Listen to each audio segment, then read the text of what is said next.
Namoro cristão. O que é isso? É tipo uma idolatria gospel, né? Seria algo contraditório, absurdo, uma insanidade. Se esfregar em uma pessoa que não é a sua esposa não tem base bíblica nenhuma. Eu sei que quase toda igreja acha normal, mas deixe-me mostrar neste vídeo que não é bíblico isso. Um jovem que não está casado não pode usufruir do corpo de alguém, mesmo que seja parcialmente. Não pode. Neste vídeo, eu quero mostrar, explicar por que eu creio assim. Quero contar como que eu fiz, né? Como foi o meu namoro, né? Quero mostrar também como que nós chegamos a isso. As origens desse negócio muito estranho, contraditório, que é o namoro cristão, ou seja, beijar pode, transar não. Eu quero mostrar, eu quero explicar como nós chegamos a isso. Então, curta, comente, se inscreva e bora para mais um vídeo. Qual é a base bíblica para o namoro cristão? O que seria o namoro cristão? Beijar pode, transar não. Mas qual a base bíblica para que uma pessoa usufrua do corpo de outra, mesmo que parcialmente, sem estar casado com ela? Não, porque não tem nada na Bíblia dizendo que não pode. Não, é porque na Bíblia só tem uma coisa, casamento e vida de solteiro. Não tem esse meio caminho aí, não existe. Não existe. O que a gente vê na Bíblia, por exemplo, lá José, eles tinham lá um compromisso de casamento, e nesse compromisso de casamento eles não tinham contato. Isso é um absurdo. É um absurdo que a gente vê hoje, beijar pode, transar não. Qual a base bíblica para dois jovens não casados colocarem a língua na boca do outro, colar o peito no peito do outro, cintura colada na cintura do outro? Onde que esta situação está obedecendo à ordem de Paulo aos jovens? Fugir das paixões da mocidade. Onde? De forma alguma. Não há a palavra namoro na Bíblia, muito menos o conceito. E é interessante ver os argumentos das pessoas que são utilizados para defender isso. Beijar pode, transar não, né? Se esfregar antes de casar. Por exemplo, uma vez eu vi um pastor dizendo assim, não adianta proibir, vamos fazer mesmo. Olha o absurdo. É um pastor conhecidíssimo. Quem você acha que é? Põe aqui o nome aqui, vamos ver se eu respondo para você, hein? Não adianta proibir, vamos fazer mesmo. Dizem que, você está sendo legalista, legalista, eletricista, manobrista. Enfim, os argumentos são completamente ridículos. Paulo nem falou disso porque não existia, né? Mas ele deu o princípio. Quando ele fala aos coríntios que ele está falando sobre sexo, e ele diz que o marido não tem poder sobre o próprio corpo, mas a esposa. O contexto ali tem a ver com sexo. Mas, mesmo assim, ele dá um princípio que a gente pode aplicar aqui na questão do namoro. De quem é o corpo? De quem é o corpo para usufruir sexualmente? É o corpo de uma mulher? Do marido. É do marido. E o beijo, ele é o prelúdio para o sexo. Ele é o começo do ato sexual. Tanto é que muitas e muitas vezes, o que a gente ouve? O menino tá lá e ele beija a menina e acaba indo para os finalmente, muitas vezes. Por quê? Porque o beijo, se você beija uma moça que você gosta e você não fica excitado, meu amigo, você não é santo, você é gay. Você beija, coloca a boca na boca da moça que você está apaixonado e você não fica excitado? Não, você não é espiritual, você é gay. Você é gay. É o normal. O beijo é o prelúdio para o ato sexual. A ideia de beijar pode, transar não, é como colocar um menino numa Ferrari e falar para ele assim, todo dia, pode acelerar, hein? Mas não pode arrancar, não. Uma hora vai arrancar.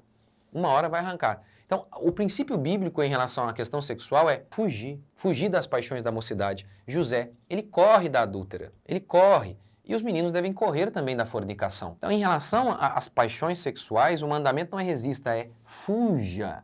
Fuja. Então, o beijar pode, transar não, me parece de maneira... É muito claro para mim que isso vai contra ao princípio bíblico.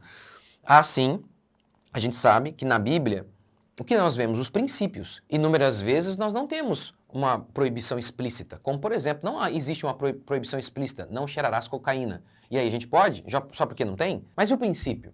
Quando a gente analisa os princípios nos mostram que beijar pode, transar não, em relação ao namoro. E isso parece cristão? E isso parece que reflete o espírito bíblico? De forma alguma. De forma alguma. E não apenas isso. Não reflete nem a história, porque você não vê isso na história. Por exemplo, meu avô não era cristão. Meu avô deu o primeiro beijo no dia do casamento. É por isso que se dizia antigamente, pode beijar a noiva. Por quê? Porque antes não podia. Ok, então como uma aberração dessa é praticada em quase todas as igrejas? né? Beijar pode, transar não.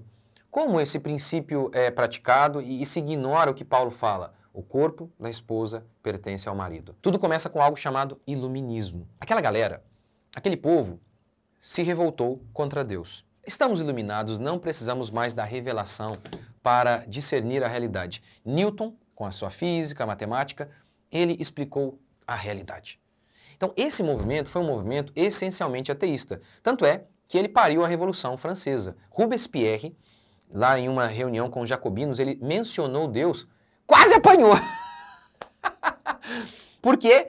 Porque aquele povo era um povo essencialmente ateísta. No livro Libido Dominante, o autor explica um pouco isso e resume como que isso teve essa perspectiva materialista da existência, ou seja, a única coisa que existe é a matéria, Deus não existe, e se Deus não existe certo ou errado, enfim. Como que essa perspectiva materialista, ela obviamente teve uma implicação sexual. Se Deus não existe, se tudo é matéria, comamos e bebamos porque amanhã morreremos, como diz Paulo. Ou seja, vamos apenas desfrutar dos prazeres materiais, dos prazeres do corpo. E o autor de Libido Dominante resume isso assim. A física newtoniana, a base última do pensamento iluminista, tinha implicações sexuais. Se o homem era simplesmente uma máquina feita de matéria em movimento, movida à eletricidade, então o casamento como uma união sagrada entre marido e mulher fazia tão pouco sentido na Inglaterra quanto na França. Então, tudo começa aqui. Sempre existiu ateísmo, mas o iluminismo pariu um ateísmo assim como nunca, né? Enfim, depois disso, vieram aqueles caras como Freud, ateu também, que dizia a repressão sexual causa neurose. Depois veio outro cara chamado Kinsey, dizendo a mesma coisa. Só que ele disse que conseguiu provar cientificamente essa afirmação. Reprimir as suas paixões sexuais faz mal para a psique humana e eu provei isso cientificamente. Absurdo, mentira? Se você quiser saber mais sobre isso, eu tenho um vídeo aqui sobre esse cara. É terrível, é terrível. Enfim, e aí depois a gente tem também as feministas, lutando pela liberação sexual. Todas essas forças convergiram e pariram algo chamado revolução sexual na década de 60. Ali nasce o namoro, que é o sexo desvinculado do compromisso. Antes da revolução sexual, o sexo estava atrelado ao casamento, ao compromisso. Com a revolução sexual, isso é quebrado e surgiu namoro. Pode transar sim mesmo sem estar casado. Ok, isso a igreja não podia aceitar. Então ela cria o namoro gospel.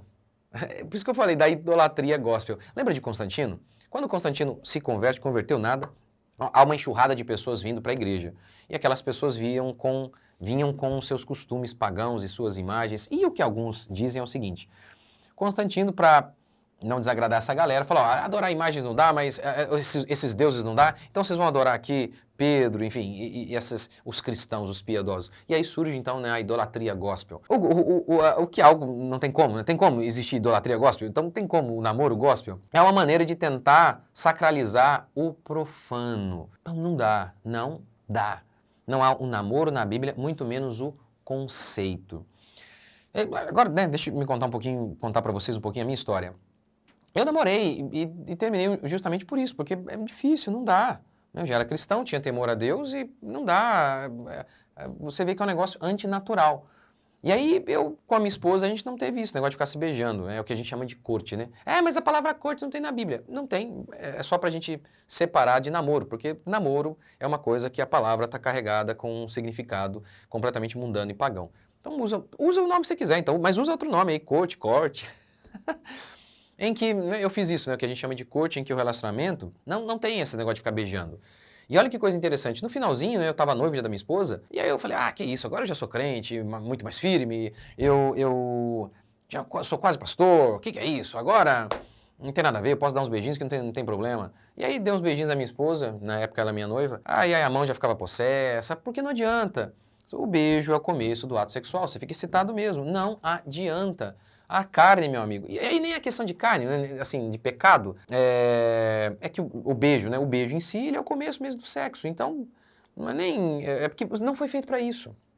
Né, o jovem, o cara solteiro, é um negócio insano, beijar, esperar que ele não fique excitado. Então não funciona, não. Então assim, esperar que a pessoa beije e não fique excitado é antinatural. não fique excitada é antinatural. Então não é nem questão só de pecado, é uma questão de que é algo antinatural. O beijo é mesmo o começo do sexo, a pessoa fica excitada. Então, assim, é um negócio totalmente doido. E eu falo mais sobre isso no meu curso Sexualidade Cristã, que está em promoção da Black Friday, aproveite. Nesse curso eu falo também sobre o que pode e o que não pode em relação ao sexo na vida do cristão, como vencer as tentações, o que o jovem deve fazer até se casar. Então é um curso para solteiro e para casado. Aproveite a promoção, o link está aqui na descrição. Deus abençoe, até o próximo vídeo.